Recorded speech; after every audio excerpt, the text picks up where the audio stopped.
Welcome to this explainer. If you are one of the over 3 million Ohioans who rely on Medicaid for healthcare coverage, you already know how absolutely crucial it is to keep that coverage active. But let's be totally honest for a second. Navigating government websites and endless renewal paperwork, it can feel like a massive, stressful hurdle. Well, take a deep breath because you are in the exact right place. Today, we're demystifying the entire online renewal process, breaking it down into simple, bite-sized steps so you can secure your healthcare with total confidence. Are you struggling to renew your Medicaid in Ohio and worried about losing your coverage? Look, it is a very real fear. Missing a deadline can literally disrupt your access to medical, vision, dental, and behavioral health services overnight. So in this explainer, we'll walk you step by step through the process to ensure you stay covered without any hassles. We're going to look at exactly what you need to prepare, where you need to click, and how to avoid the absolute most common mistakes people make. Here is our roadmap for today.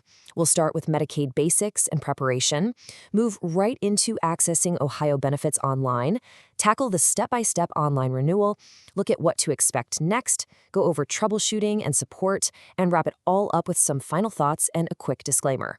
Okay, let's kick things off with Section 1, Medicaid basics and preparation. Let's figure out who needs to renew and what you need to grab before you even open your laptop. So first off, it really helps to know how the state actually decides if you still qualify. The income limits vary quite a bit depending on what category you fall into, and it's all based on the federal poverty level, or FPL. Just to put that into perspective, coverage for kids 18 and younger goes up to 211% of the FPL, while coverage for adults aged 19 to 64 cuts off at less than 138%. Because these limits are so strictly tied to your household income and the size of your family, proving your current financial situation is really the core of this whole renewal puzzle. And to prove that eligibility, you absolutely must have your evidence ready to go. Listen, gathering these specific documents efficiently before you even log in will save you a massive headache. Why? Well, the Ohio Benefits portal has these really annoying timeout pop-ups. That means if you spend 20 minutes digging through your filing cabinet looking for a W-2, the system might just log you out and force you to start the whole thing over. So, do yourself a favor.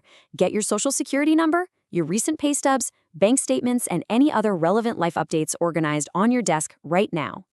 Right, moving along to Section 2, Accessing Ohio Benefits Online. Let's see how you actually get into the state's digital systems.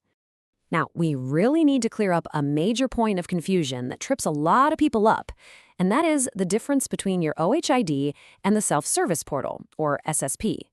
Think of your OHID like a master key. It's a single, highly secure username and password that gets you into all sorts of state of Ohio agencies, like the BMV or unemployment. The self-service portal, on the other hand, is like a specific room you want to enter to manage your Medicaid benefits. You need that OHID master key just to get through the door into the SSP. Make sense? To actually start your journey, open up your web browser and head over to benefits.ohio.gov. Right there on the homepage, you are going to look for a specific button that says Log in or create an OID. Go ahead and click that, and the system will start routing you into that secure master key framework. Now, if you're a first-timer and you don't have an OHID yet, you're going to follow a few logical steps. You'll hit Create Account, punch in your basic personal info like your legal name and date of birth, create a username and a strong password, and set up a recovery phone number. Quick pro tip for you, based on the state guidelines, giving them your Social Security number at this specific OHID creation step, it's actually completely optional. But definitely use your real date of birth because you'll absolutely need it if you ever get locked out and forget your password. During that account creation, a one-time PIN is going to be sent over to verify your identity. So be 100% sure you have access to your active email inbox while you're doing this. You'll grab that PIN, type it back into the portal to prove you are who you say you are, and boom, just like that, your OID master key is officially minted. Okay, on to Section 3, Step-by-Step Online Renewal. With your new master key in hand, we can finally get down to business. I really need you to pay close attention right here, because this right here is where so many people get stuck. Once you log in with your shiny new OHID, the system is going to ask you to link your existing self-service portal account. You have to read the red text on the screen carefully. You must enter your old self-service portal username and password here to make this one-time link happen. Do not, I repeat, do not, enter the brand new OHID password you just created 2 minutes ago. If you happen to forget your old login, no worries, just use the recovery links at the bottom of the page. Once you're successfully linked up, you'll land on a success screen. At this point, the system is going to offer you a chance to complete something called identity proving. And while it is completely optional, the state actually notes that verifying your identity here can automatically check if you're eligible for certain benefits and can process your whole application much, much faster. Honestly, it's just a few extra clicks that can save you a ton of waiting around later. All right, now you are fully inside the self-service portal. You're going to navigate right over to the Renew My Benefits tab. And hey, this is exactly where all that prep work pays off. You'll systematically enter your financial data, update your household size, plug in your expenses, and most importantly, use the system's little upload tool to attach those digital copies of your pay stubs and bank statements we talked about earlier. Once everything is attached and looks accurate, you just hit submit. Moving to Section 4, what to expect next. Let's talk about what happens after you click that button. So the paperwork is off in cyberspace. What happens now? Well, the Ohio Department of Medicaid takes over to review your eligibility. Let's look at your critical timeline. The state will normally mail you a renewal packet about 30 days before your deadline.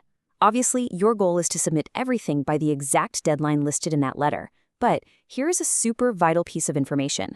If you do miss that deadline and your coverage is discontinued just because you didn't respond in time, you actually get a 90-day grace period. That means you can submit your late paperwork and re-enroll without having to start a totally blank application from scratch. Section 5, troubleshooting and support. Because we all know technology loves to throw us a curveball. Let's be real, websites glitch out, and sometimes our unique family situations make standard online forms super confusing. If you get locked out or just get overwhelmed, do not panic. You can completely bypass the online portal. You can renew by phone by calling the call center at 844-640-6446 during normal business hours. You can also just fill out the physical packet they mailed you and send it back through the post office or drop it off in person at your local county Department of Job and Family Services. You have options. The absolute most crucial point I want to leave you with here is this. Do not ignore the state's letters. Period. Missing a deadline disrupts your care immediately. Think about it.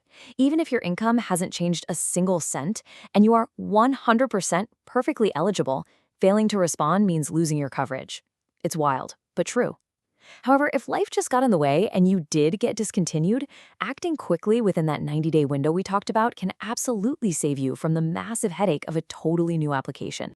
But what if you submit everything and the state determines you actually make too much money now and no longer qualify? First off, don't worry. Losing Medicaid is considered a qualifying life event. That means you can immediately jump over and buy low-cost coverage on the federal marketplace. If that sounds intimidating, there are highly trained, completely free insurance navigators available at getcoveredohio.org or by calling 1-833-628-4467. Also, remember this, even if you don't qualify anymore, your kids might still be eligible for programs like Healthy Start or CHIP, which have much, much higher income limits. Okay, Section 6, final thoughts and disclaimer. Let's bring it on home.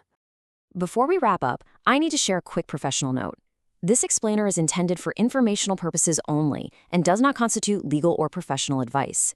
For specific questions or concerns, please contact a qualified professional or the Ohio Medicaid office directly. We really want you to feel empowered and educated here, but you should always defer to official state caseworkers when it comes to your specific medical and financial situation. So I'll leave you with this final, incredibly important question to think about. Have you updated your mailing address and phone number with Ohio Medicaid recently? Think about it. If you've moved and haven't told the state, that critical 30-day renewal letter is sitting in an empty house, and you could lose your healthcare coverage over a simple piece of returned mail. No way we want that to happen. So log into your portal or call the hotline today just to double-check they have your current info. And please, share this explainer with your neighbors, friends, or family members who might be stressing over their own renewals. Getting this right is just so important for our community's health. Thanks for hanging out with me today, and take care of yourselves out there.